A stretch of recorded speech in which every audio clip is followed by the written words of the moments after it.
আমাদের ওখানে লোকনাথ সরণিতে প্রচুর জল, আমার বুক অব্দি জল। স্কুল কলেজে কোনো ছেলেমেয়ে যেতে পারছে না, সাপ ঢুকছে। আমাদের রাস্তাঘাটও খুব খারাপ, মানে একটা মিউনিসিপ্যালিটি থাকি, রাস্তাঘাটও নেই। কাউন্সিলরকে বলছেন না? কাউন্সিলর তো বলা হয়, কিন্তু জানি না কেন আমাদের ভোট নেই এখানে। ভোটের সময় আসে, ভোটের সময় আসে। আর কি বলে, কি নাম আপনার? কি নাম? আপনার নাম কি? মিতা মণ্ডল। করতে আমরা এখানে বাড়ি করেছি, ঘর করেছি, আছি এখানে, আমরা কোনো পরিষেবা পাচ্ছি না। বিশেষ করে জল যন্ত্রণা প্রতি বছর। 2021 সালে ঘর বাড়ি ডুবে গিয়েছিল, ছেড়ে দিয়ে চলে গেছিলাম, এবারও আবার তাই। এখন কোথায় থাকছেন তাহলে? এখন থাকছি পাশে এক বান্ধবীর বাড়ি, জিনিসপত্র রেখে হৃদয়পুর এসে আছি, সেখান থেকে এখানে এসেছি। হৃদয়পুর নিজের পৌরসভার কোনো প্রতিনিধি কেউ আমরা আগের দিন এসছি, আগের দিন অবরোধ করলে কে এসেছিল, আমি সেদিন আসেনি, জলের ভিতর বসেছিলাম, আজকে বেরিয়েছি বলে এসেছি, কাউকে আমরা পাইনি এখনো। কতক্ষণ চলবে আপনাদের অবরোধ? যতক্ষণ আমাদের জল যন্ত্রণা না যাবে ততক্ষণ। আমার নাম বিতিকা বিশ্বাস। হয়েছিল 2021 সালে হয়েছে, আর এটা 2025-এ হয়েছে। কিন্তু প্রত্যেক বছর জল এখানে যে থাকছে এটা হচ্ছে না। এবার সবাই চেষ্টা করছে যে এটা এইভাবে জলটা, অ্যাকচুয়ালি এখানে অ্যাডামস বা বিভিন্ন ইউনিভার্সিটি হয়েছে, এটা পৌরসভা পঞ্চায়েতের লাগোয়া। এখানে এই অ্যাডামস এইসব হওয়ার কারণে বিভিন্ন মানে ব্যবসায়িক বিভিন্ন ক্যাফে তৈরি হয়েছে, যেগুলোকে হাইড্রেন অনেক সময় হাইড্রেন ব্লক করে সেই ক্যাফেগুলোতে তৈরি হয়েছে, ফলে হাইড্রেনটা ঠিকমতো ক্লিয়ারও করা যাচ্ছে না। এটাও একটা কিন্তু খুব মারাত্মক একটা প্রবলেম, যে আমাদের অ্যাডামসের সামনে দিয়ে সমস্ত কিছু আর কি, যে কোনো রেস্টুরেন্ট হয়েছে, যে গড়ে উঠেছে, সেগুলো সব ব্লক করা, মানে হাইড্রেনের উপরে তারা মানে হাইড্রেন বোঝা যাচ্ছে না, বন্ধ করে দিয়ে তারা এইসব কাজগুলো করেছে। তাহলে নিয়ম না মেনে যারা এই ক্যাফেগুলো করেছে বা এই হোটেলগুলো করেছে তাদের বিরুদ্ধে কেন ব্যবস্থা হ্যাঁ নিচ্ছে না, পৌরসভা থেকে তাদেরকে নোটিশ করা হয়েছে। সহজেই তো একটা যারও মানে আইনত অনেক জটিলতা আছে, এসে তো ভেঙে দেওয়া যায় না। এবার পঞ্চায়েত হোক পৌরসভা হোক, দুপক্ষ থেকেই কিন্তু এখন নোটিশ করা হয়েছে যে 7 দিনের মধ্যে যদি তারা নিজেরা না ক্লিয়ার করে নেয়, পৌরসভা তখন ব্যবস্থা নেবে, সব ভেঙে দেওয়ার ব্যবস্থা অবশ্যই। এলাকার মানুষ দাবি করছে যে আপনাকে বারংবার জানিয়েছে, কিন্তু নিকাশির সমস্যা নিয়ে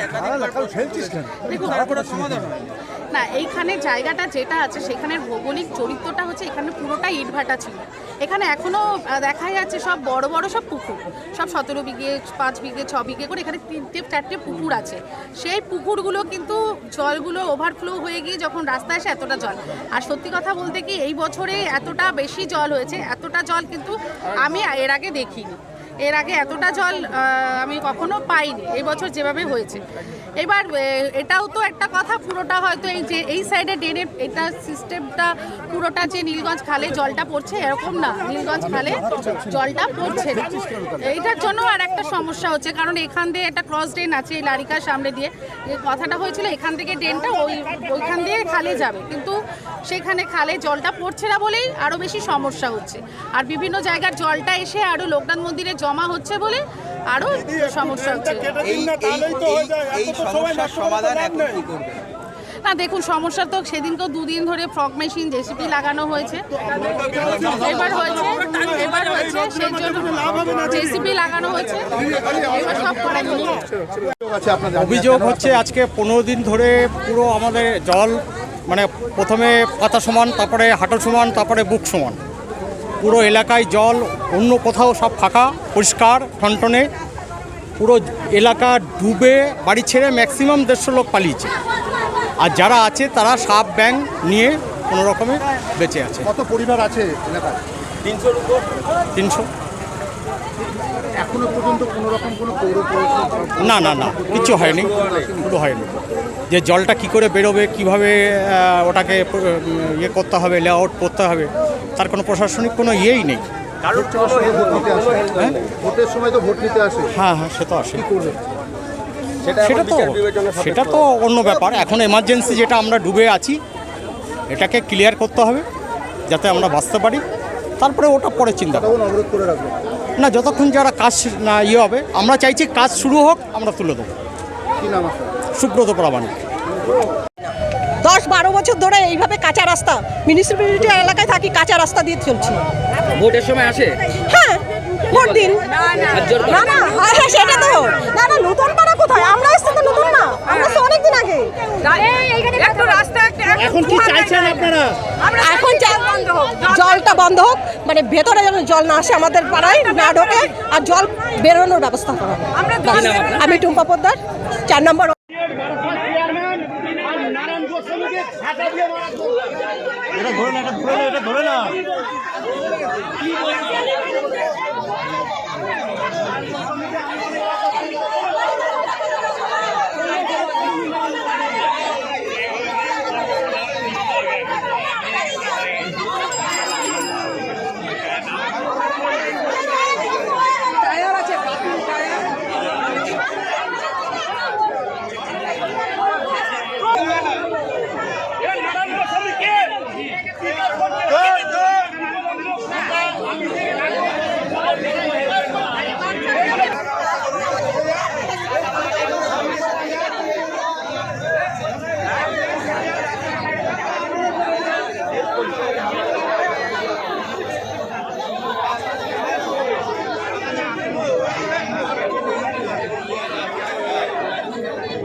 আমার 3টে গার্লফ্রেন্ড ছেড়ে গেছে, ওরাও এসে দেখে গেছে।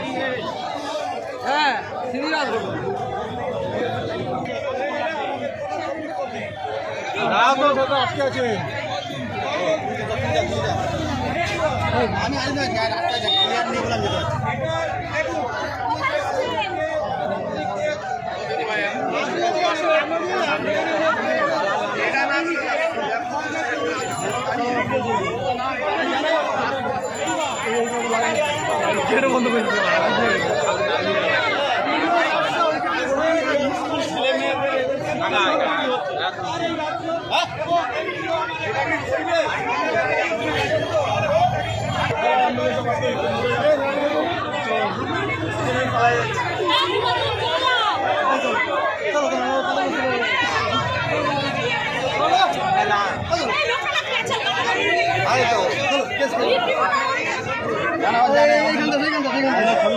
কাজ হচ্ছে না। এইবার অনগোয়িং প্রসেসে আমরা দেখেছিলাম একদিন ড্রেজার, ওই ড্রেজার ওইভাবে কাজ হবে না। পুরো টোটালি ড্রেনের ভেতরগুলো পুরো জমা হয়ে আছে।